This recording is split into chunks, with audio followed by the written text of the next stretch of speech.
What's good, everybody? Welcome back to Basketball Unplugged. Man, it's looking rough out here. The Indiana Fever just dropped Game 1 of the playoffs against the Atlanta Dream, and I gotta keep it real with y'all. This one was tough to watch. The effort was there, but the Fever came up short, 80-68. And trust me, that score looks closer than it really was. The Fever came out swinging. First quarter, they dictated the pace, controlled the tempo, and looked locked in defensively. Indiana was playing playoff basketball. Disruptive on defense, pushing the ball, knocking down shots. But then here we go again. The officiating. Straight up, the referees flipped this game on its head. Some of the worst calls I've seen in a long time. It got so bad that Caitlin Clark, who wasn't even suited up, had to literally hold back Coach Stephanie White from going off on the refs. When have you ever seen that? That tells you everything. From that point on, the rhythm was gone. Atlanta took advantage and the Fever just couldn't get it back. Let's break it down. Kelsey Mitchell was an absolute warrior, 27 points on 9 of 18 shooting in 33 minutes. She carried the Fever all night. She showed up, period. Natasha Howard.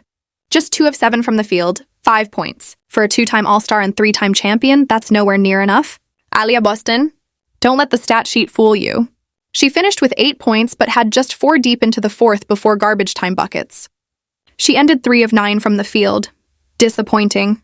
And Lexi Hull plus the role players combined? Brutal. Between Hull, Howard, and Boston, they went 8 for 29 from the field and hit only 1 3-pointer. You are not winning playoff games like that. Meanwhile, the new signings and bench players were getting touches they honestly shouldn't have. Odyssey Sims took 7 shots, Petty took 2, Powers 4. And all the while, your stars barely got looks. That's a problem. Now let's get back to the refs, because they were a storyline by themselves. The fouls came in waves, momentum-killing whistles that turned this from a close fight into an uphill climb. Stephanie White burned both of her challenges in the first half. Who wants to do that? By the fourth quarter, frustrations boiled over. Technical fouls, momentum completely lost. I'm not saying officiating cost Indiana the whole game, because yeah, Boston and Howard disappearing offensively is on them. But you can't deny the refs swung this game's momentum. It was choppy, it was ugly, and it sucked the life right out of the Fever. And let's not forget the injury list. Caitlin Clark, Sophie Cunningham, Chloe Beebe, Sydney Colson, Ari McDonald, and then Dantas ruled out last minute with a concussion nobody even knew about. Like, when did that even happen? There was no report. Just boom, concussion, she's out. The Fever are already playing shorthanded, and the refs decide to pile on. Unreal. Sophie Cunningham even posted earlier in the day. Stay in the word, be strong and courageous, remain bold. You can tell she's locked in mentally, even if she can't play right now. And her popularity? Crazy. Chloe Peterson showed a line of fans waiting just for Sophie autographs. No Caitlin, just Sophie. That tells you something. After the game, the players and Steph White kept it real. Kelsey Mitchell admitted they shot themselves in the foot, turning the ball over, missing 50-50 plays, and not capitalizing on their strengths. Lexi Hull spoke on the physicality, saying the Fever need to adjust to playoff-level contact and not let the refs dictate how they play. Steph White didn't hold back either, calling out foul trouble, poor ball movement, and the second-half stagnation. She made it clear, Indiana's got to be sharper, cleaner, and ready to punch first in Game 2. Here's the reality. This is a best-of-3 series. That means Tuesday's Game 2 in Indiana is do or die. Lose that, and the season's over. Win it, and you force a Game 3. The Fever need Boston and Howard to show up, plain and simple. Kelsey Mitchell can't do this alone. And Stephanie White? She's got to stop trying to spread shots around like it's November. In the playoffs, you ride your stars.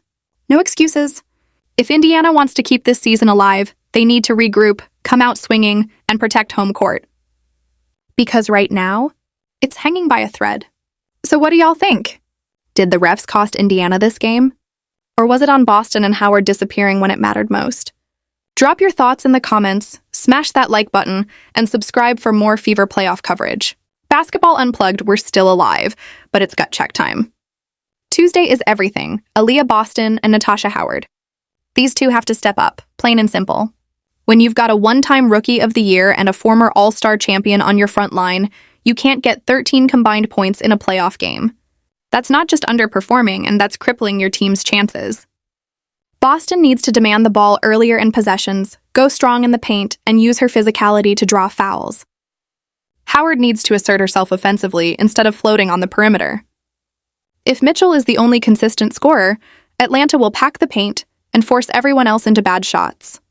Second, ball movement. In Game 1, the Fever had way too many possessions where the ball stuck. You could literally see players standing around waiting for Mitchell to create something out of nothing. That's not playoff basketball. The Fever are at their best when they're swinging the ball, making quick decisions, and attacking closeouts. That's how you get clean looks for shooters like Lexi Hull and Grace Berger. Without that, it's just isolation and broken sets. Third, defensive discipline. And this one ties into the officiating. Look, the refs weren't good when we all saw it. But Indiana also gave them opportunities to blow the whistle by reaching, by being out of position, and by showing frustration.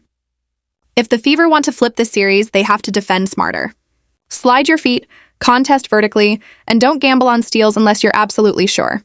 Atlanta thrives when they get free throws and transition buckets. Shut that down, and suddenly they have to execute in the half court.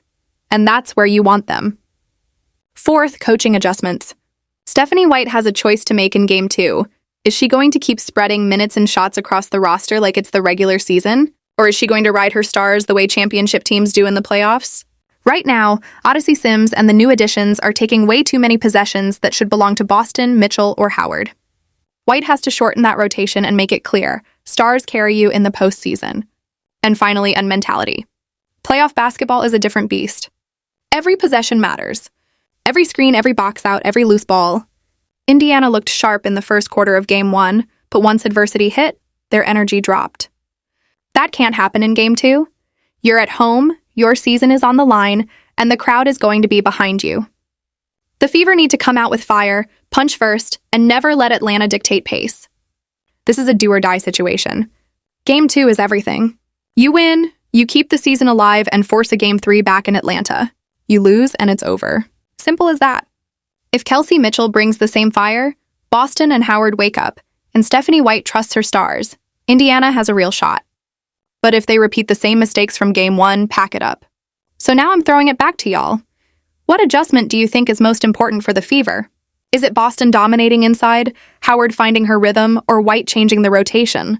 Let me know in the comments. And make sure to like and subscribe, because we'll be locked in for Game 2 coverage right here on Basketball Unplugged. Next, Kelsey Mitchell. What can I say? She's been the backbone of this team all postseason. Another efficient night, another game where she flat out refused to let Indiana fold. But the difference in Game 2 was that she finally had help. Boston stepped up, Natasha Howard woke up, and suddenly Mitchell didn't have to do everything herself. That's how you win playoff basketball. Now let's talk defense. In Game 1, Indiana looked sloppy, out of position, and they gave the refs too many chances to blow the whistle. Tonight, whole different story. The Fever stayed disciplined, closed out shooters, and forced Atlanta into tough late clock shots. That's exactly what I was talking about. Defend with your feet, not with your hands. It paid off big. And shout out to Stephanie White, credit where it's due. After getting criticized for her rotations in Game 1, she tightened things up in Game 2. The stars carried the load, the role players filled their lanes, and the balance was just right. That's the playoff adjustment we needed to see. Look, the refs were still the refs. I'm not going to sit here and pretend the officiating was suddenly amazing. But Indiana didn't let the whistles dictate their energy this time. They played through it, stayed aggressive, and forced Atlanta to respond. That's how you flip momentum in a series. Final score, Fever tie it up 1-1, and now it all comes down to Game 3. Winner takes all. Season on the line, legacy on the line. Caitlin Clark still out, Sophie Cunningham still missing, but this team just proved they can fight without them. Now the question is, can they do it again in Atlanta?